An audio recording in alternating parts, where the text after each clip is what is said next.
Meu nome é Ricardo Guimarães, eu sou casado com a Lili há 44 anos, tenho 4 filhos, 3 netos, alguns adolescentes. Trabalho para grandes empresas, vivendo esse mundo maluco. E eu vou aqui contar para vocês o que a gente está compreendendo sobre o mundo, para talvez ajudar você a tomar boas decisões a respeito da educação que você dá para seus filhos, para sua carreira, trabalho, enfim, com relação ao futuro de todos nós. Olha isso aqui. Esse desenho, ele significa o que está acontecendo com o mundo. Parece um cardiograma, mas não é um cardiograma. Ele mostra que tem um momento que as coisas estavam muito paradas, quase mortas, e começa a acelerar, e passa a ter uma animação, uma vida que não tinha antes. Tudo ficou acelerado. Sabe por quê? Por causa da tecnologia de informação e comunicação. Nessa fase, tinha pouca gente no mundo, e a tecnologia de informação e comunicação era muito rudimentar e cara. Telefone fixo no lugar, imagina. Demorava muito para as coisas acontecerem. O cenário era estável, quase parado, lento, previsível, controlável, simples. Acontecia uma coisa de cada vez. Nessa fase, criamos instituições com hierarquias poderosas que controlavam o mundo. E nós nos sentíamos muito seguros, porque tudo permanecia igual por muito tempo. O indivíduo se submetia ao grupo, abria a mão da sua individualidade, aprendia a regra do jogo e a vida seguia em frente. Isso deu certo por um bom tempo. Aí, com mais gente no mundo e com uma tecnologia de informação e comunicação mais poderosa e mais barata, todo mundo tomando decisão o tempo todo, numa velocidade absurda, o mundo começou a ficar instável, dinâmico, rápido, imprevisível, transparente, fora de controle, complexo. E nessa dinâmica toda, além da instituição, surge um novo personagem muito poderoso. O indivíduo conectado em rede, que acessa tudo e a todos o tempo todo. Mobiliza pessoas, trabalha, produz conhecimento sem precisar das estruturas e da permissão das instituições. Aquelas instituições hierárquicas e controladoras estão tendo que aprender a lidar com esse novo cenário, com esse novo indivíduo mais conectado, mais livre, mais móvel, mais bem informado e crítico. O mundo mudou tanto que pessoas de muito sucesso naquele cenário estão tendo muita dificuldade para manter seus negócios e empregos nos dias de hoje. Eu vou contar a história de um executivo muito importante, de uma organização global, poderosa, que estava tendo problemas enormes, prejuízo, perdendo o mercado em todos os países em que tinha operação. Tinha brigas políticas internas entre departamentos, entre regiões, escândalos públicos, corrupção no financeiro e tudo acontecendo ao mesmo tempo, com toda essa transparência ao vivo e a cores do tempo real. Esse grande executivo viu aquele cenário e disse: eu não dou conta dessa complexidade, dessa velocidade, dessa transparência toda. Eu me demito. Aqui está ele. É o nosso querido Bento. O Bento foi sucedido por um outro executivo, que parece que foi feito sob encomenda para lidar com essa época de tanta inovação, onde o indivíduo tem que ser mais autônomo, mais senhor de si, não se submeter à instituição, mas, pelo contrário, liderar a instituição. Chico aceitou o desafio.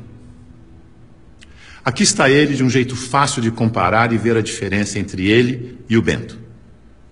Veja que o Bento está arcado, submetendo ao protocolo e às regras da instituição. O Chico está mais senhor de si. Para ele ajudar a igreja, ele tinha que mudar a igreja. Para mudar a igreja, ele tinha que criticar e propor novas maneiras de fazer as coisas. Porque do jeito que deu certo no passado, não era o jeito que ia dar certo no novo cenário.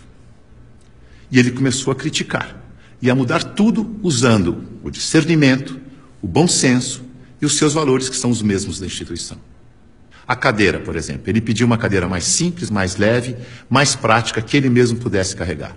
A roupa, uma roupa que fosse fácil de vestir, leve, simples e confortável. O discurso, ele não queria que alguém escrevesse o discurso para ele. Ele mesmo ia fazer o discurso com as palavras dele.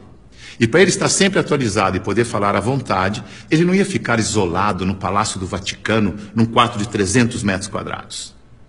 Escolheu morar no Palácio Santa Marta, num quarto de 30 metros quadrados, junto com os outros 400 padres e bispos que viajavam pelo mundo, e ele ia almoçar com esses padres e bispos para poder conversar, trocar ideias e saber o que estava acontecendo no mundo.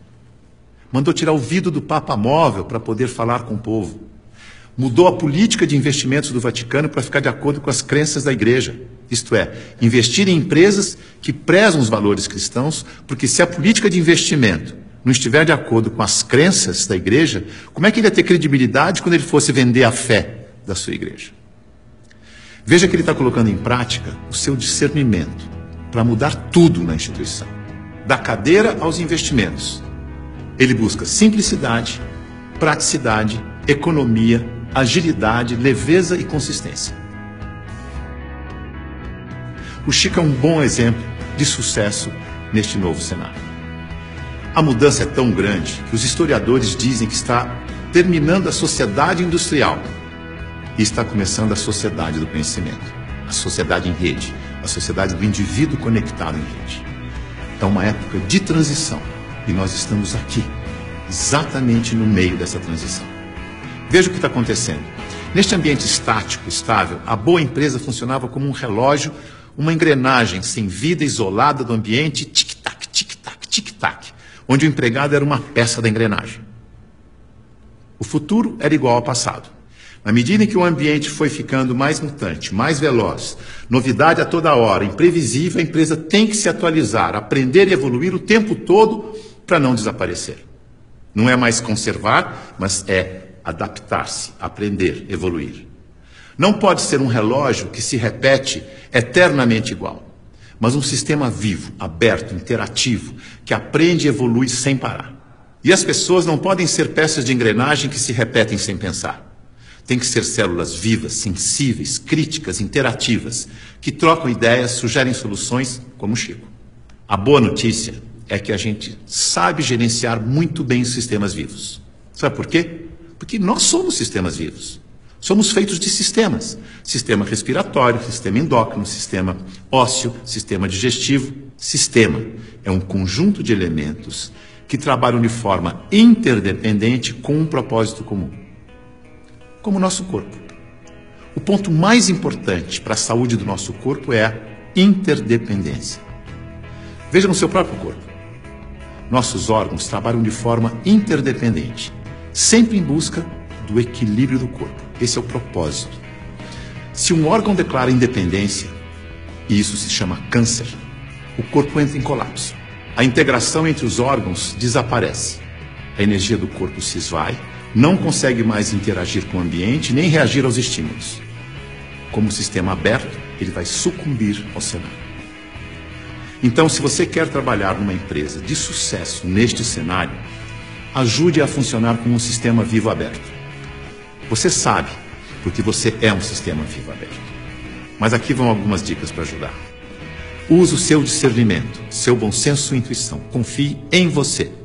Promova a integração e a interação, onde você estiver. Seja sensível a informações relevantes para aperfeiçoar seu trabalho e a empresa. E o mais importante de tudo, reconheça que a realidade é interdependente.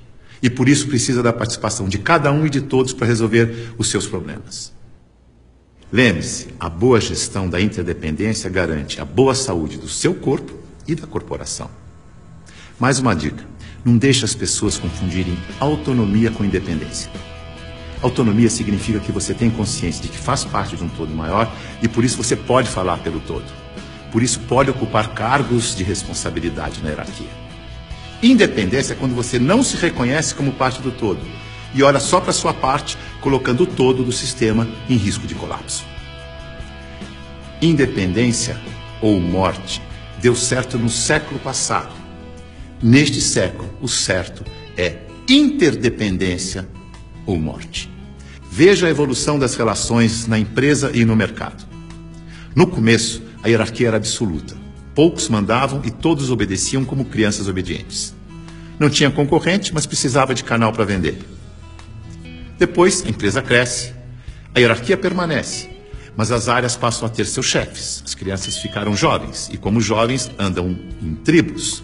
Nós versus eles. As áreas competem o tempo todo porque precisam se afirmar como jovens.